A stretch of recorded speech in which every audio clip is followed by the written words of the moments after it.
Now entering the game for Philly Pressbox Radio, Bill Furman and Jim Chet Chesko.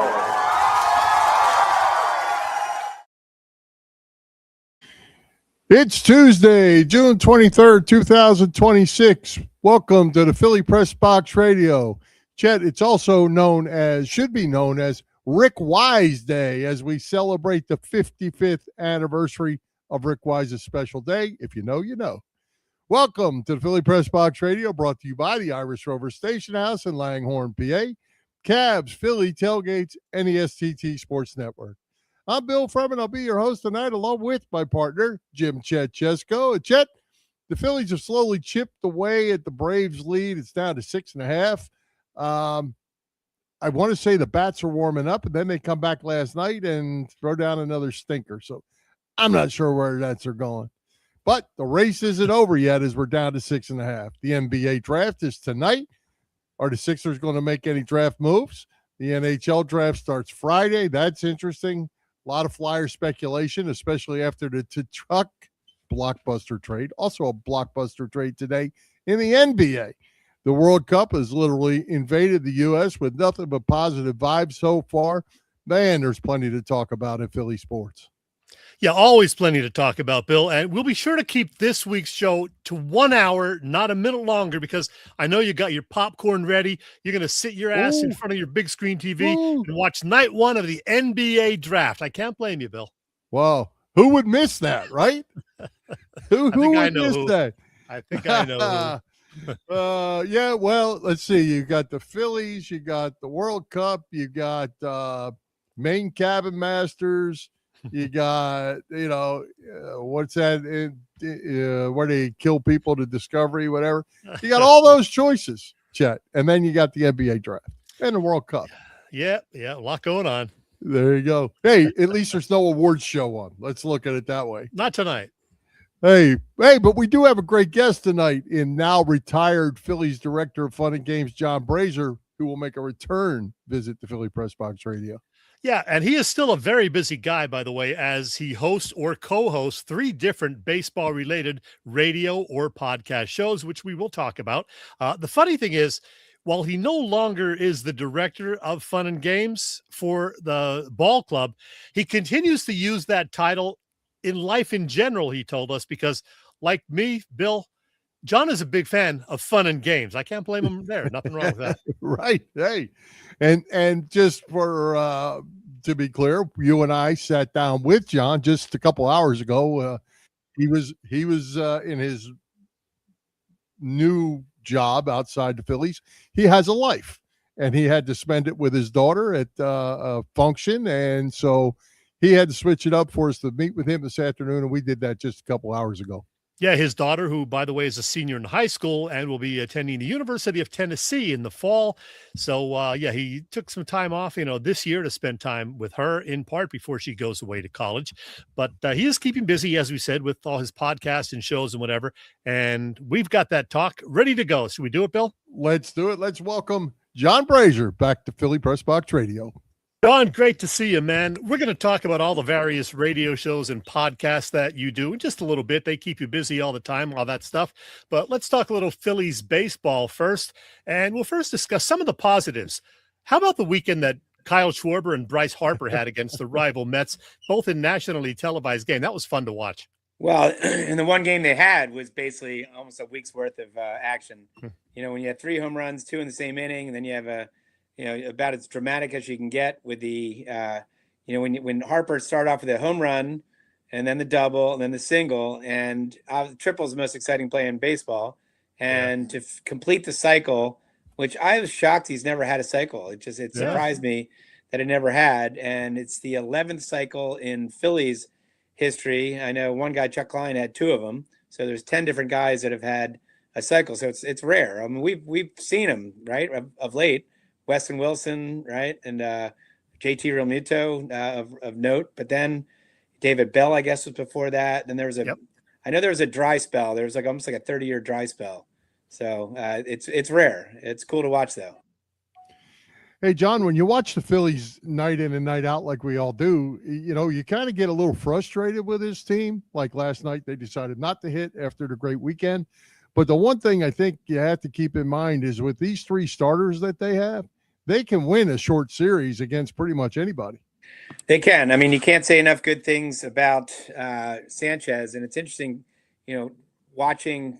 Who Curtis Mead is on the Nationals, and that's who we traded, right?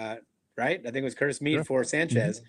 And I remember when Sanchez came up, he was a spot starter. He was, a long man in the bullpen, and then he just figured it out. I mean, he just somehow got a little bigger. His command got much better. Kept the ball below the knees, and that changeup is just ridiculous. So, Sanchez right now, I'm hoping that he starts in the All-Star game. I know you got the Miz, and you got Sale, and you got Chase Burns, and you got Ohtani and Yamamoto. But I think right now it should be between Miz and Sanchez. It'd be great to see that. And then you got Wheeler, who shocking that he really has missed almost all of April. And then comes back and deals. I mean, who would have thought that? And this is the best case scenario when he went down, that he would miss a little time, but then come back and be exactly the way he was. And then you're right, Luzardo is giving you a lot of great starts. I mean, sometimes he'll get hit or get a little wild, but for the most part, he is about as good as the third pitchers you can get. And and then you just got to hope Nola kind of gets a little better, and then you hope Painter can figure out in the minors and go from there. Another positive, of course, the season Brandon Marsh is having. He's cooled off a little bit over the last week or two, but he's still at 311, fourth in the league in terms of batting average. And he's out there pretty much every day this year. He homered against a lefty last night. He's got a great shot at being an all-star, Brandon Marsh. He does. It might be a numbers game, though. Yeah. I think about all the good outfielders that are in baseball, especially the National League, and then knowing too that a lot of the teams can only has to have one player.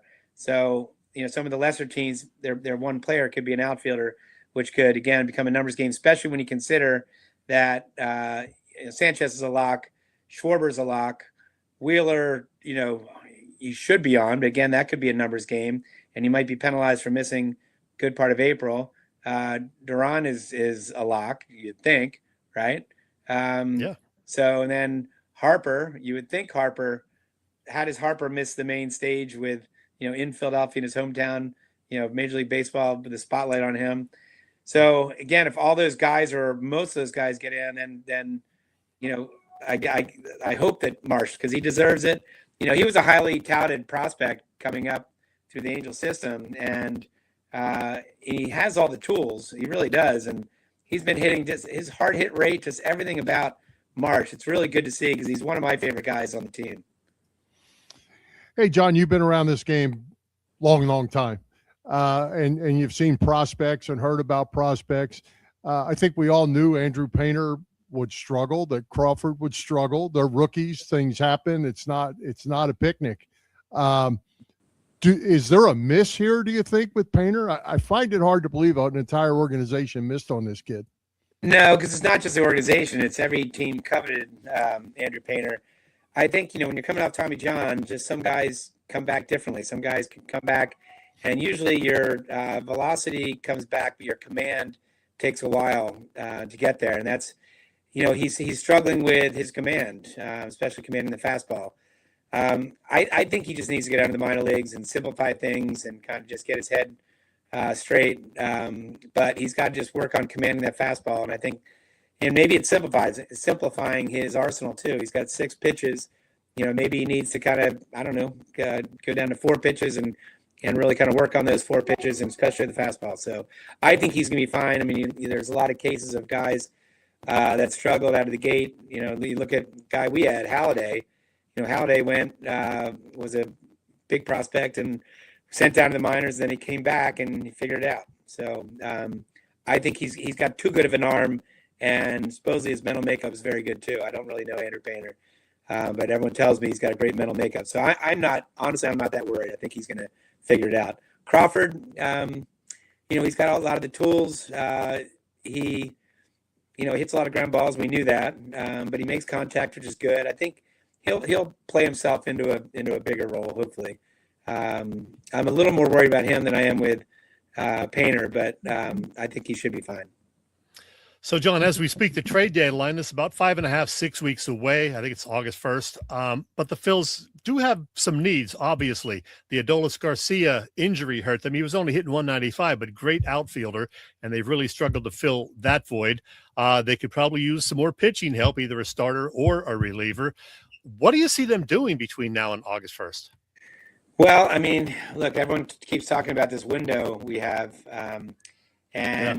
Guys are getting older. And you've got, as you said at the top of the show, with when you have Wheeler and Sanchez and Luzardo, you got to kind of take advantage of this. You don't know, Wheeler's getting a little older, and obviously the guys in the offense with Schwarber and Harper and Turner are getting older. I think you need a right-handed bat, no doubt about it. You need a right-handed outfielder. It would be nice to get there's guys out there, but there's not one great solution. Buxton would probably be the best, but to get Byron Buxton, you'd have to give up a haul. I'm not sure if we have that haul, but he would be the ideal candidate. His only downside is he gets hurt a lot. Obviously Mike Trout would have been great, but he's on the DL right now, IL, I think, right? Or at least he's out with, I think, a hamstring, and that's the problem with him as well. So I know they talked about Suzuki and some other guys, so they need a right-handed bat. It would help, with that, as insurance if Painter can't figure it out, to be that fourth or fifth guy. So it would help to have someone like that. I think bullpen, you're okay. Hopefully Keller comes back healthy and pitching more like he did last year. But I think the bullpen's pretty good right now. Maybe you could work around the edges, but I think the right-handed bat is the priority. And again, it would be nice to have insurance on the starter. Well, John, I think when the season started, going into the season, everybody was concerned that we needed a center fielder. And we got that with Crawford, hopefully. But the infield and the bats in the infield is what really has surprised me. Turner's fallen off a cliff for some reason. Stott and Bohm just don't seem to be able to get over that big hump. To me, they're in them 230s, and they're better. I think they're better hitters than that. Take away Harper, and you got a 230 hitting infield. Yeah, and that's going into the season, you really need the guys that are in their prime, and when I say in their prime, more age-wise, which is Stott, Bohm, and the daycare. Stott, Bohm, and Marsh. Now Marsh has obviously exceeded expectations. Stott and Bohm, I know especially Bohm got off to a really slow start. Seems to be coming out of it a little bit. Still grounds into a lot of double plays, but his defense has been good. Stott, he's the same thing with it's a little slow. He seems to be, there's like moments where all of a sudden you'll be in a series and this is when Stott's breaking out, and he'll break out for 2 or 3 days and then go back to what he was doing. So we need those guys because again, you need the guys that are in their prime age-wise to supplement the really young guys like Justin Crawford or Rincones or the guys that are a little older. And again, we're getting better than expectation from Harper and Schwarber. So again, if you need those three guys to kind of dominate, you got one of the guys. Now you need at least one of those other guys, and hopefully both to take a turn because it's crucial, especially when you're this team has unbelievable thump, and then you'll see like last night where the bats go dead. And my issue too with the Phillies is, you get into the playoffs. We've seen this song before, seen the movie before, and especially when you're facing a left-handed pitcher, a good left-handed pitcher, what are we going to do? Because we couldn't face a guy last night, or we couldn't do anything against a guy last night. But now you're facing Sale or some other guys. That's the problem. That guys, we can get neutralized with that. So we need that. That's imperative. We get a big right-handed bat. And figure it out, or maybe someone comes up in the minors, maybe Rincones, gets hot, but we need something to get going. Well, John, as mentioned, the Phillies could have a handful of representatives in the All-Star game. What is the excitement level of the fact that the ML All-Star game will be back in Philly for the first time in 30 years? Oh, I think it's Big time. I mean, there's a lot of, build up. I think with everything that's going on in the city, starting with, Ronnemink having the PGA tournament, the World Cup right now. The World Cup, to me, I played soccer in high school and growing up, and I lived over in Manchester, England for a year, and I went to a lot of Man City soccer games. So I kind of get it, and I watch the Premier League and follow it. But I think everybody's kind of really getting on board. I think it's been so far, it's been better than anybody could expect. It's been fun. I love the videos where, Europeans are coming over here and they're discovering Waffle House and Costco, and it's awesome, right? Texas Roadhouse, the Bass Pro Shop. Bass Pro Shop, and then you're seeing the Scottish parading around Boston and New York, and they're in their kilts and playing the bagpipes, and then you see the Norwegian fans. They're out there doing the rowing, right in the middle of Times Square. Yeah. And just on the field, it's been great. There's been upsets. Ivory Coast and Curacao and some of these other small nations are having success, whether it's a draw or a win. The superstars are certainly performing. Ronaldo's got 2 goals today, and Messi's obviously been an absolute stud, and Harry Kane's been a stud, and I mean everyone, Holland, and pretty much every superstar, Mbappe, whatever hell you say his name. I keep wanting to say like it's that guy. Remember that song by Hanson, Mbappe? Oh yeah. Yeah. I guess it's not Mbappe, is it? I think it's Mbappe. But yeah, the superstars are playing. So I think, the buildup with, again, PGA, then you've got the World Cup, assuming it continues the way it's going, success of the U.S. team.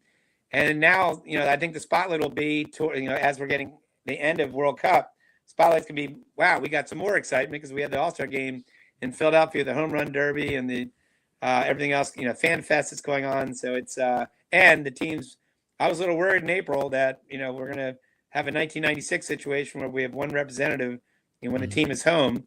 And I worked that game. I started 94. And the cool part is I did the music for the All-Star game. So this is before walk-up music. Walk-up music was not in vogue at that point.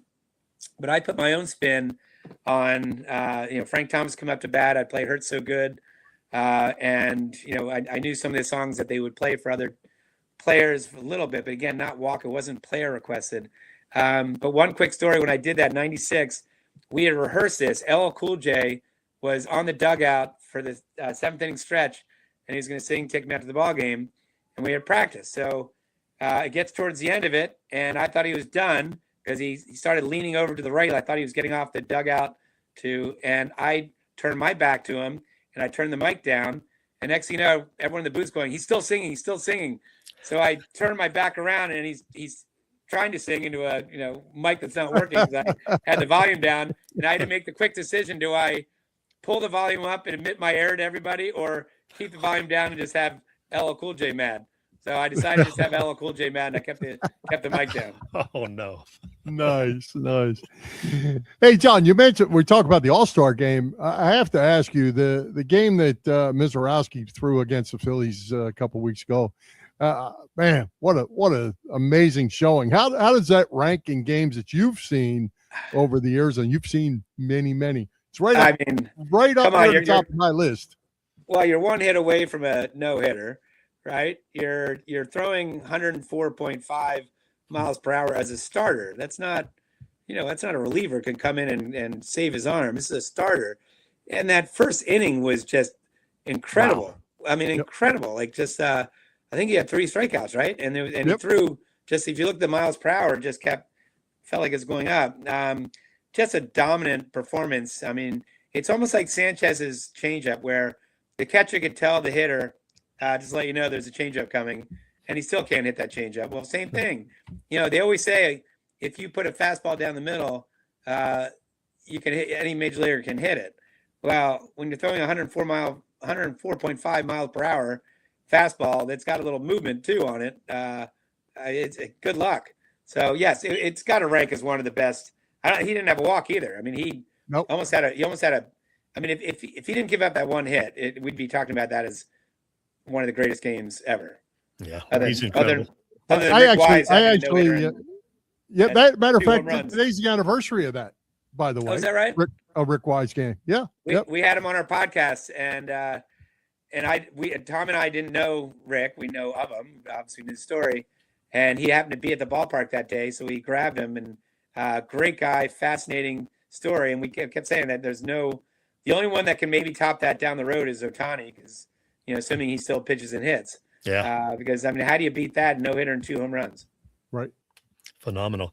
Well, John, as we mentioned, though, not in your Phillies gig any longer. You're still very busy with podcasts and radio work related to Phillies baseball and beyond. 3 different gigs, if my math is correct. Give us a brief overview of the 3 shows that you host or co-host. Sure. So WBCB, which has been bought out by Broad and Liberty Fideri Network. I've been doing a show there. That was Merrill Reese used to be the GM. Yeah. And I did a show with Ricky Battalico probably 27 years ago. And I did it with Ricky for about 10, 11 years. And then Ricky started getting more and more TV gigs. So I did it with Tommy Green. So I still do that show. It's called the Baseball Insider Show. It's a pregame show on again, it's mostly YouTube. It's more digital now, but you still get it on the radio on 1490. And then 2 years ago, Greg Lazinski and Dan Baker had a show called The Bull Session. Yep. I'm sure you guys know that. And so Bull stopped doing that probably about 4 years ago, and Tommy Green and Mickey Morandini alternated being the co-hosts. And then Dan Baker, before the last season, he said, "Hey, John, I'm going to hang up doing the radio. I just got a lot of stuff going on. Why don't you take over?" So I said, that'd be great. So that's every Monday. We do it at a different Chickies and Pete's. That's guest driven, where the other show, Baseball Insiders, we talk about the week in Phillies baseball. The other one, the Bull Session, is guest driven. We just had Milt Thompson on last night, Chickies and Pete's in Marlton. This Monday, it's a 12 o'clock game. So we do the home at South Philly. So that's fun. And we have Bobby Dickerson as our guest this Monday, 12 o'clock. So if you want to meet Bobby Dickerson, and I think it's Tommy, it's Mickey and Mickey Morandini. So if you want to meet those guys, we'll be at Chickies and Pete's in South Philly next Monday at 12. And then I do the podcast. Believe it or not, since 2018, I think we were kind of at the forefront of that. I always wanted to do a show with, I thought it was going to be a radio show. I always wanted to do a radio show with Tom Burgoyne, best friend of the Fanatic. We are great friends off the field or away from the Phillies. And we tell the same stories to each other about everybody. So we said, let's do a podcast.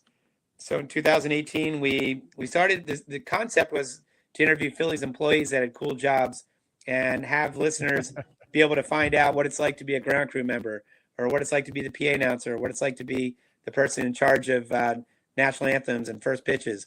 And we did that, and we felt it kind of had its run. So then we started interviewing broadcasters, we started interviewing alumni, then we started interviewing current players and current coaches. And then we started going out of the baseball realm and had Joe Watson, Jimmy Watson, had Tommy Conwell, had lead singer of Mount Joy, Matt Quinn. Anybody who had a Phillies connection, we would, have that. And we just did a cool one a couple weeks ago with Tommy Conwell. He brought his guitar and played a couple songs on the podcast, which is pretty cool. We had John Oates from Hall & Oates. We had Larry Maggot, who put on, the great concert promoter who put on Live Aid. So it's fun. We do that every 2 weeks, usually post on a Monday or Tuesday. Today's show just got posted, and it's with Matt Cord. We had Matt Cord on probably about 3 or 4 years ago, and Matt's a great friend of ours. And we decided to have Matt on again because he just retired from the Sixers. So there's other stories to explore with him. So he talked all about, again, his retirement year and then taking over Pierre Robert's shift on WMMR. So love doing it. John, we're gonna wrap it up soon, and I'm gonna hit you with a 3 and out, 3 quick questions before we go. But regarding Backstage, I gotta ask: do you and Tom have fights about who should get top billing? Because even in the promo pic I showed, it has it both ways: Burgoyne and Brazer, Brazer and Burgoyne. Do you change it from week to week, or what? You know what? That's a great question. I don't even know. I always say Backstage with Burgoyne and Brazer, so I give him the top billing. He does get us into the show and out of the show. So I guess technically he's the host. And I just, we've just let it happen. Honestly, we don't even think about it. We've joked about it, right? Yeah. I think we did it somewhere and we had it on the marquee. and I was upset. Yeah, see right there. Yeah, But got both on ways. the left, it says, right. At least they spelled our names right. Hey, So, hey, John, I have to ask you before Chet gets to his 3 and out. Since you left the Phillies, did you take the coolest title ever known to man with you, Director of Fun and Games? It's the coolest thing ever. I think I told the Phillies if they want to give that to somebody, they're more than welcome. It's I have they no haven't. issue with that. I'm a little confused myself because I don't know what, on one of the radio show, or both radio shows, I call myself Director of Fun and Games, not Phillies Director of Fun and Games. Yeah. So I've still kind of kept the title. Whatever I do in my next chapter of life, it all depends on what I'm going to do. But I gave that title to myself 33 years ago. So maybe I want to keep it, but I'll certainly keep it if I'm doing podcasts and radio shows, which I hope to do. All right. And before we do 3 and out, I just want to mention that yesterday I listened to your 2025 year-end backstage podcast when Tom helped you recap your 32, 33 years working with the Phils with a bunch of the fun things that you did along the way. You became friends with Art Garfunkel. You hit a couple of Philly bars with Darius Rucker at the height of Hootie and the Blowfish's popularity. Right. You hung out with Alice Cooper and Eddie Vedder, for crying out loud. And you explain why Larry Anderson is the ideal vacation partner. Yeah. So much more. Just story after story. That's a great episode, folks. Check that out. Backstage with Thank you. Brazer and Burgoyne, or vice versa. The cool part of the job is that I was able to meet so many great people, and I love music. So especially when all those musicians came in, I remember, we had Joe Walsh, and I remember he was going to do the national anthem, and one of the players, it was Lieberthal or somebody, said, "Who's that guy?" I said, "Oh, that's Joe Walsh. He used to be with the Eagles." And they're looking at him like, "That guy played football?" I'm like, no, not that Eagles, the band, the Eagles, right? So just, I was able to meet a lot of, super interesting people. Eddie Vedder was one of my highlights. I spent a whole game with him, and I walked him throughout the ballpark, and nobody recognized him, because they weren't looking for him. So it's that was definitely a fun part of the job. All right. Yeah. Check that episode out, folks. All right. 3 and out before we let you go. Number 1, you spent 3 decades plus, as we said, working with the Phillies. What do you miss most about your duties as Phillies Director of Fun and Games? Here's exactly what I miss most. And I sometimes I still get it, because when I go to the ballpark to do the podcast, depending on when it is, what I miss is all the game day people, because that's what I don't see them. I'll see Tom Burgoyne, I'll see, Scott Brandon, I'll see a bunch of the announcers, whether it's golf outings or just staying in touch, but the people that I was friends with for all those years, the camera guys, I used to, for dinner, before a game, I'd go in the press club, and I would sit down with Greg Farnese and Ray Didinger's son, Dave Didinger, and all the camera guys. And we had our group, I'd kind of infiltrate their group, and the hostesses and the suite attendants and the guys in the elevator, and Frankie Two Scoops. I haven't seen Frankie Two Scoops since I left. So it's all the kitchen staff. That's who I miss, and that's what I miss the most. Awesome. One more thing too. Sorry, sure. And I got to do this one time.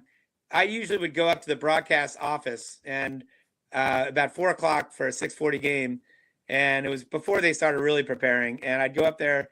Kruk would be on the couch. LA would be looking at ridiculous things on the internet, and remarking something. Fransky would be preparing, but he'd be listening to LA or listening to Kruk gripe. And T-Mac would be down there. He'd chime in. That's what I miss. It was like a little fraternity. So that and the game day people.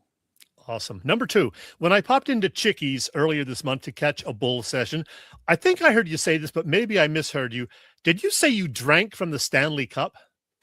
No, I said I wanted to drink from the Stanley Cup because I'm friends with John Stevens, and he was an assistant coach, or is an assistant coach for Vegas.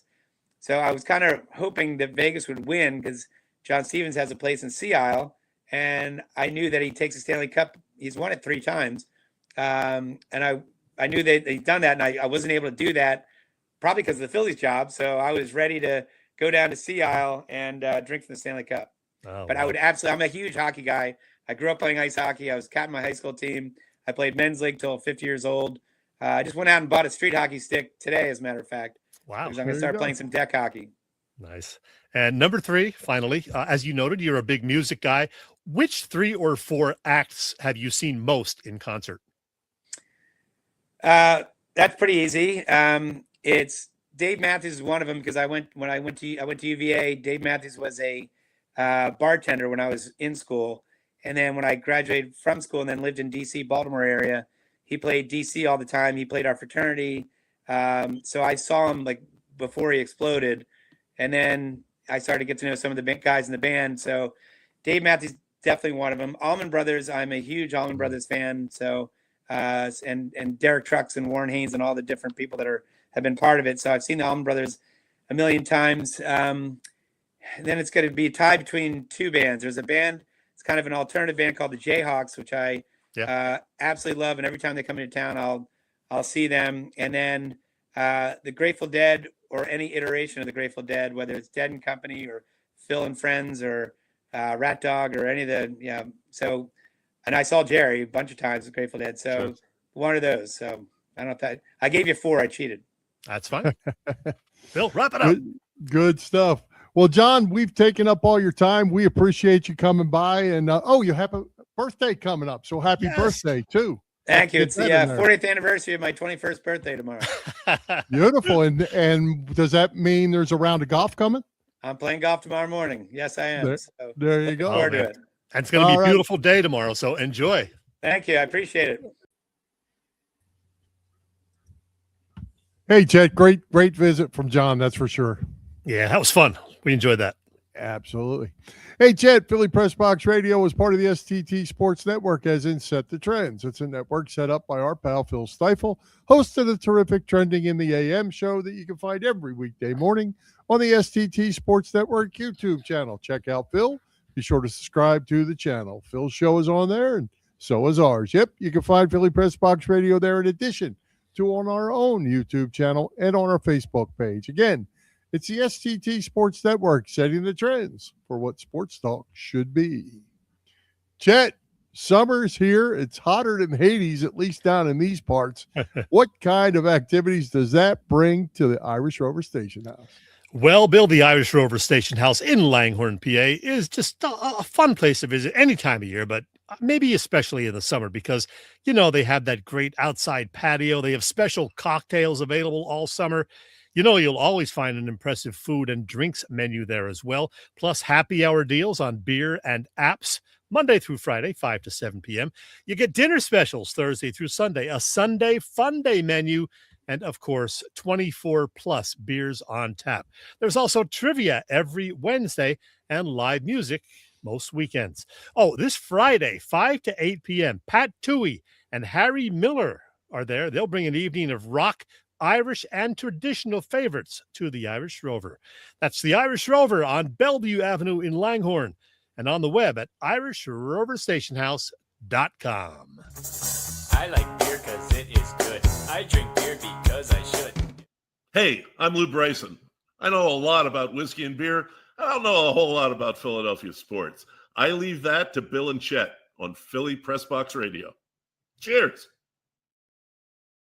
There you go. Bill, speaking of the Irish Rover, something memorable happened at that fine establishment 2 years ago today, June 23rd, 2024. You know what that would be?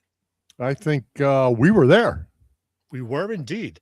It was this event right here, our 500th show, June 23rd of 2024. As we mentioned, we had Joe Watson, Jim Jackson, Lou Nolan talking Flyers hockey. It was right when the Matt Vane Mishkov news broke, so we got to talk to them about that day, all that. right? It was that day. Yeah.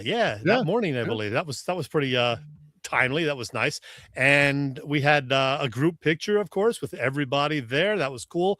And our pal Joe Howe sent us those nice little plaques. Yep. So yeah, I still have mine on display, and that was very cool. We had a fun day.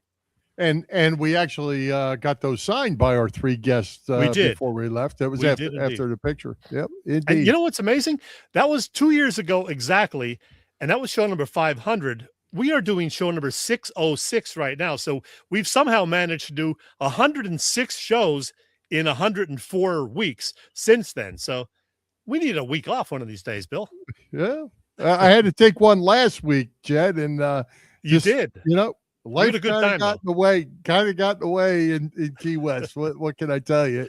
It happens a little bit. I'll let it slide. unexpectedly. You were in Key West. You were with family and friends. So, Well, I ran What the into heck? some old high school friends, and somebody said happy hour. I know you like beer, so I wanted to go try it out so I could let you know how it would go. happy 2 years after the 500th show. Yes. Happy There you go. 606 to us. Well, hey, speaking of my absence last week, Chet, while I was gone, you went through our list of 12 best players, Philly players. List raised a lot of comments. Although for the most part, we had the same players, just a little different order, I think, generally. Yeah. For anybody who missed the show last week, there it is. There's the final 12. We both had, for example, Bryce Harper at number 8. We both had Christopher Sanchez, either 1 or 2. You had Zach Wheeler, number 1. I had him at number 4. So a lot of similarities, but some differences. Saquon, who was at or near the top last year, fell to number 6 this year for you, all the way down to number 9 for me. It's really tough putting lists together like this. Yeah, it is. And I struggled because I wanted to put Jalen Carter and Jordan Davis on that list somewhere. I couldn't find out where to put them, and that's why I ended up actually doubling up on my last one with Devontae Smith and Zach Bond, because they deserve to be on there too. How about me leaving Joel Embiid out of the top 12, giving him only an honorable mention? Yeah. Well, and on your list, a couple guys, I have Brandon Marsh an honorable mention just because I want to see more. Mhm. He's doing good. He's doing great. Same with Dan Vladar. I needed to see a little bit more of him. And unfortunately, with the Flyers, there were a lot of guys I thought about, and I thought, they got a good young nucleus, a lot of good players, but I don't know that we're talking about greatest ones or best ones, at least at this point. Yeah. But anyway, it was fun putting that together, and we've done it 3 years now, and we'll probably do it again next year. So things will change, certainly, over the course of the next 12 months. Absolutely. Hey, I want to throw this out at you. We're talking with John. He kind of went through his all-star list with the Phillies. So I saw a post, and it was not a Philadelphia sports post. It was a baseball post, but it was like a national crowd type thing. They were talking about Kyle Schwarber and the Hall of Fame. And I thought it was interesting because, and Schwarber has back spasms today. Schwarber has 369 home runs. There's a real good possibility that he could hit 500 home runs. But with that, he's only got 836 RBIs, and he's hitting 232 for his career. Yeah, right now for me, it would be a no, not Hall of Fame material. I know that for some people, if you hit 500 home runs and you're not a steroid abuser or whatever, you're locked for the Hall of Fame. But I don't know. That's a tough call. Yeah, I definitely agree. I don't know, if you just try to stretch the numbers out and say he ends up with somewhere like 1,200 RBIs, that's pretty low. And only ends up hitting 230 or 240 for a career and strikes out 200 times a season. That 500 is a magic number so far. So it'd be really interesting to see how that plays out. And I will tell you, most of the commenters said no, which it was, like I said, it was a non-Philly crowd there for the most part. So interesting. I wanted to get your take on that because I think that would be last night. That would be my take on it right now, anyway. Yep. Interesting. Hey, Chet, the NBA draft is tonight, as you mentioned. Starts in 21 minutes. The Sixers have just one pick in the draft, number 22. Can they get help at 22? And do you think maybe they're going to make a move? The Miami Heat and Milwaukee Bucks made a huge move today.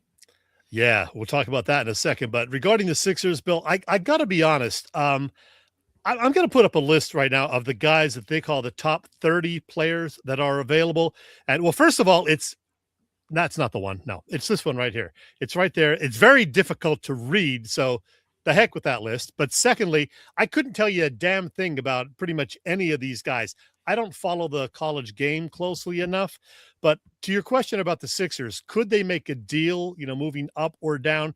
Sure, but it's a new management team making those decisions now. And the head of basketball operations, the new guy, Mike Gansey, he's got a pretty good reputation as far as making moves to, get things right in the draft. So he'll be in the focus a lot tonight. We'll see how he does.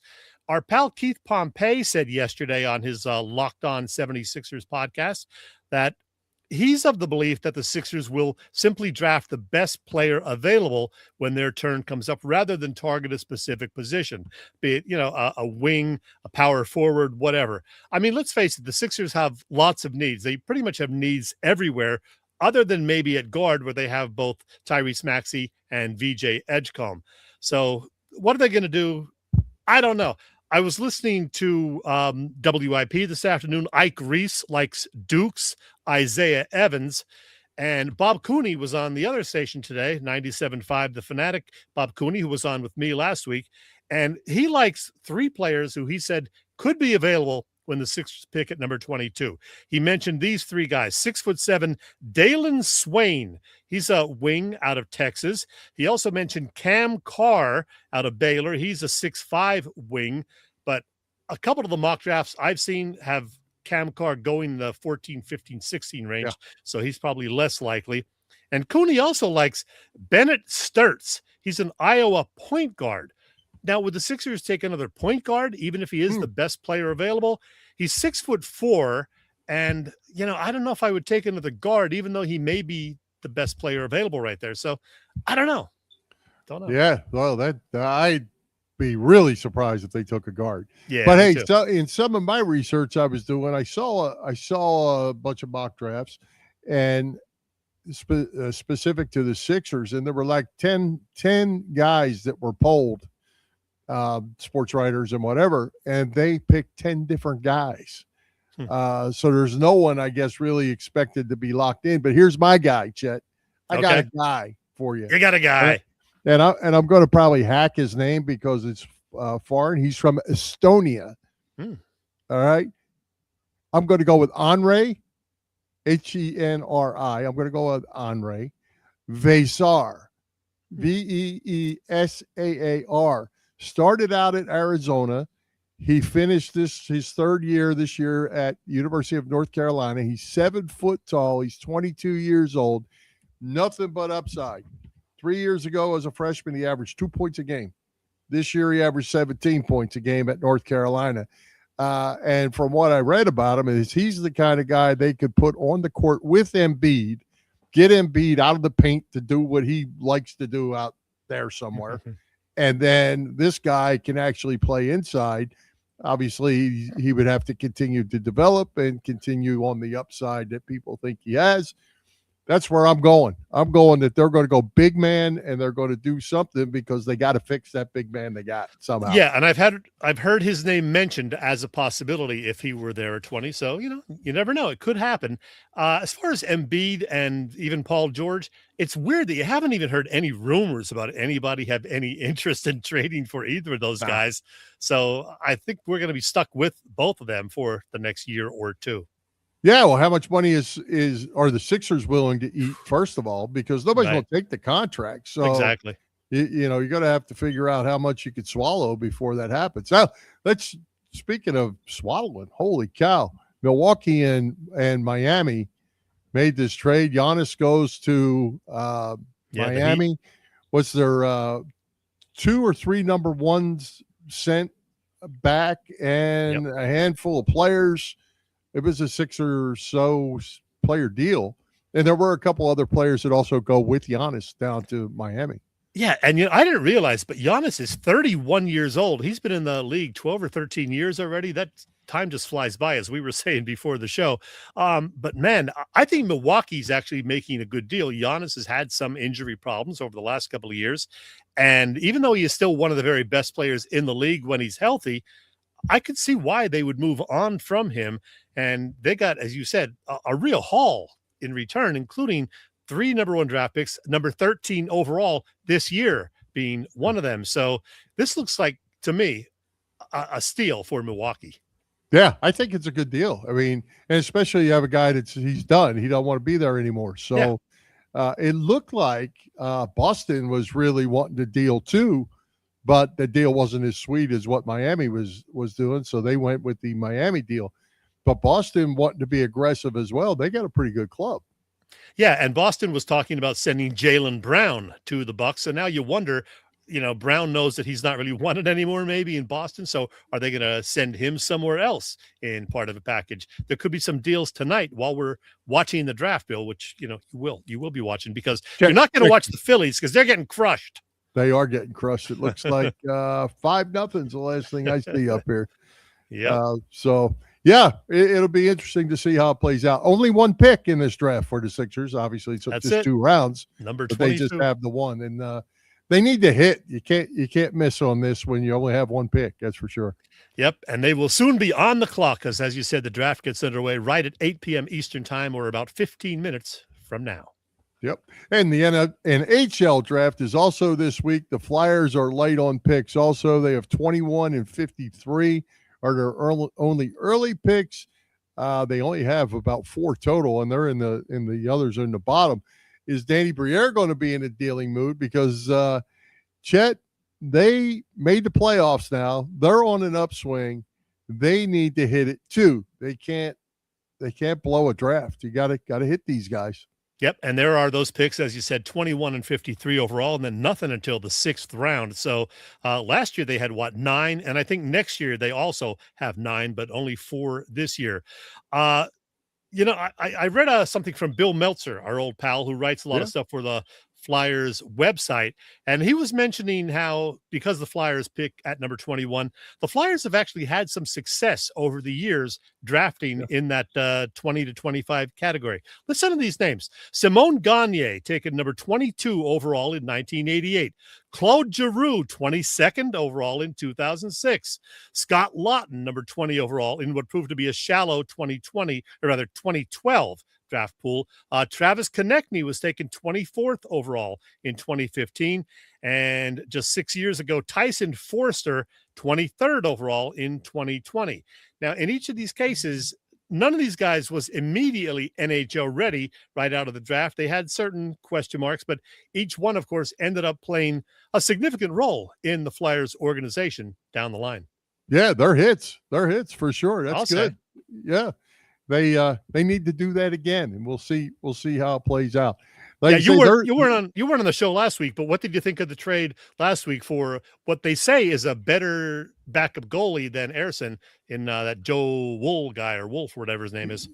Yeah, well, I think Wolf is supposed to be the key to that trade. Yeah, Ersson, he played well in the second half of the season, so his value was probably at its highest. We didn't see him play that well all along until the second half. So, but the scary thing about trading goalies, if you're the Flyers, Chet, they were all over the playoffs.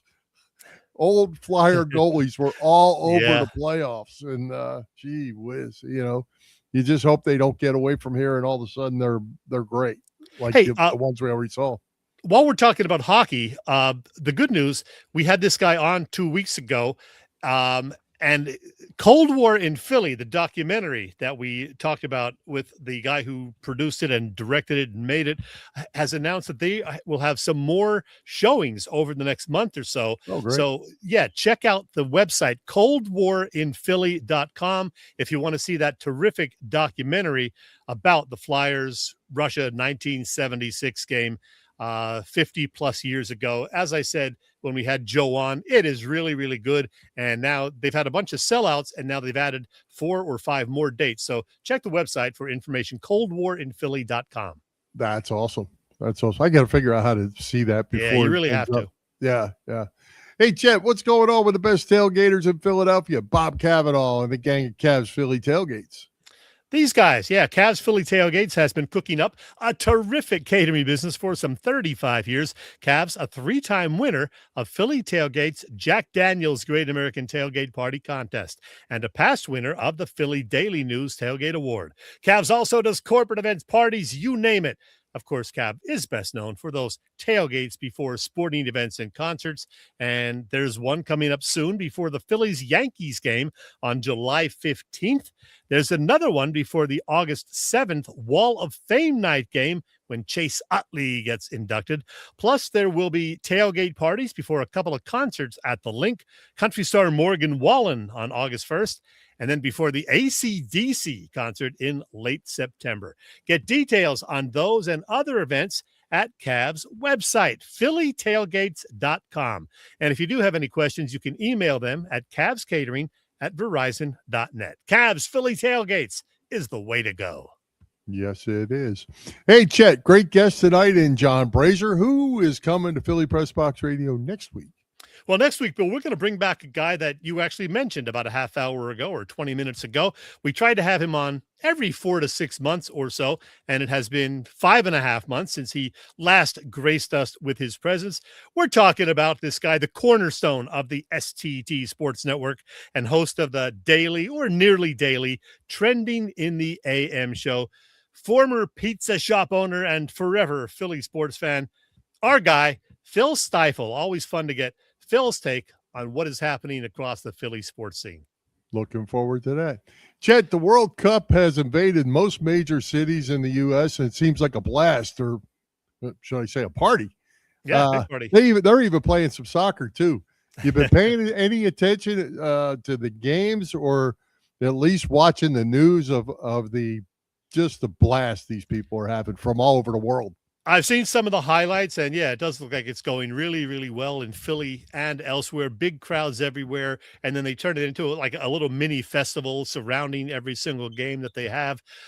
So yeah, it's going well. Obviously, it's a huge hit. I haven't watched much of the action, although I've made a few bets, and so I, will monitor the situation and see how I'm doing with my bets.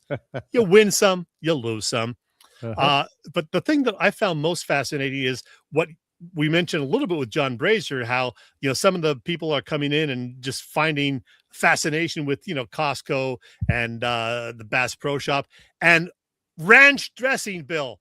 Yeah. The foreigners can't get enough of ranch dressing.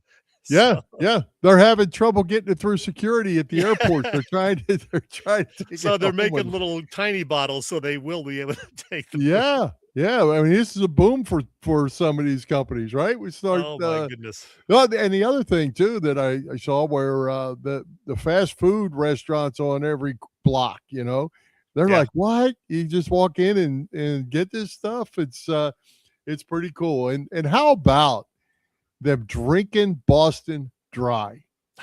Yeah, who would have thunk it? They drank the brewery dry. Well, cheers to those people up in Boston and all the visitors to the area, because that's pretty impressive. Yeah. So, Chet, all you have to do, I guess, is hook up with them, put on your skirt. Oh, kilt.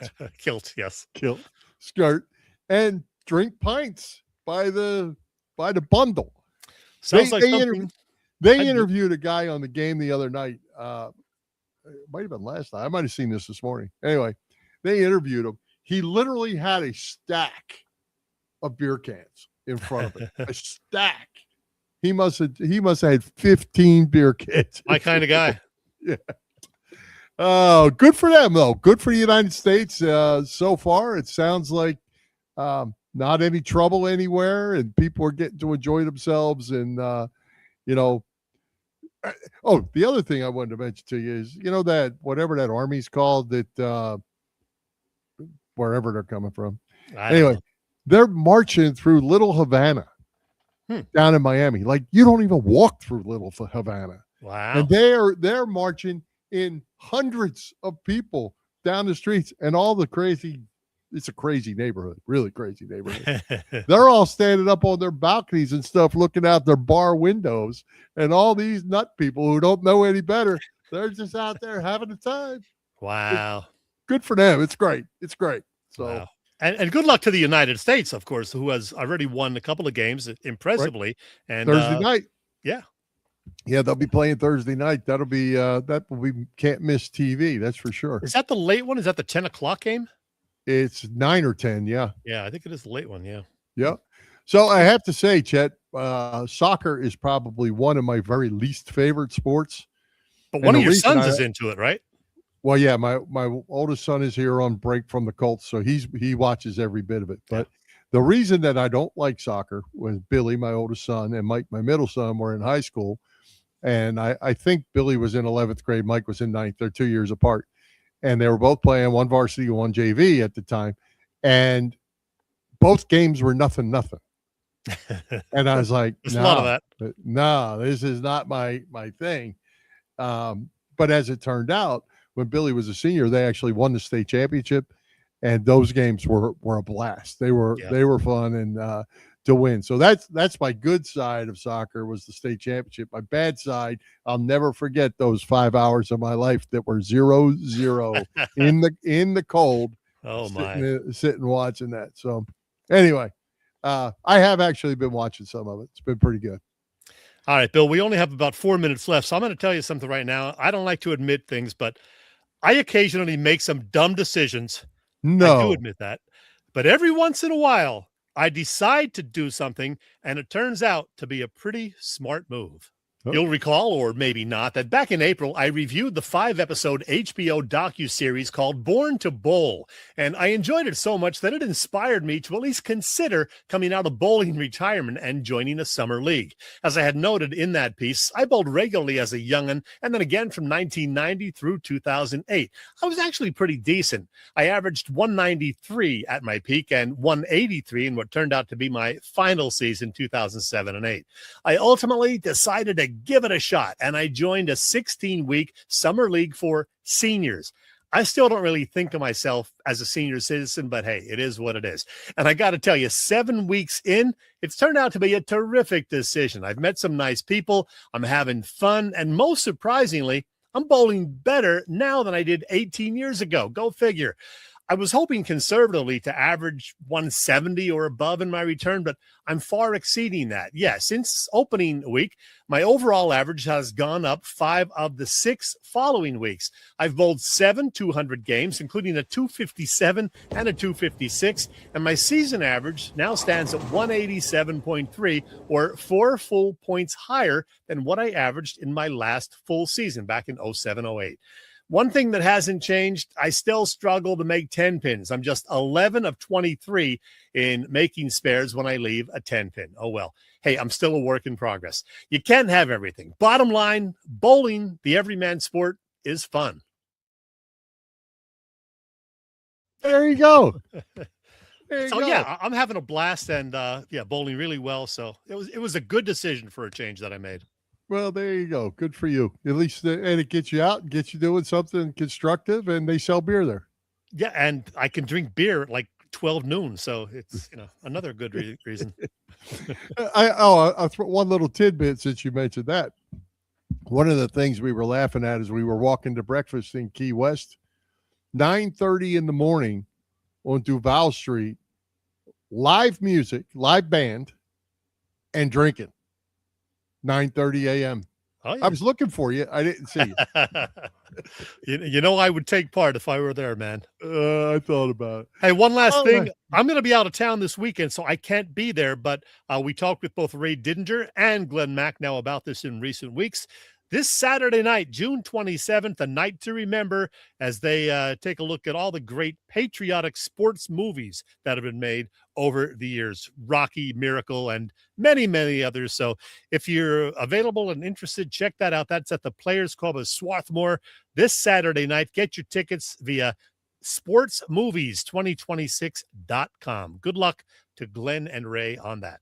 Absolutely. So with that, let's wrap it up. Chet Phils did get a couple runs, it looks like. Sosa with a 2-run homer, 5-2.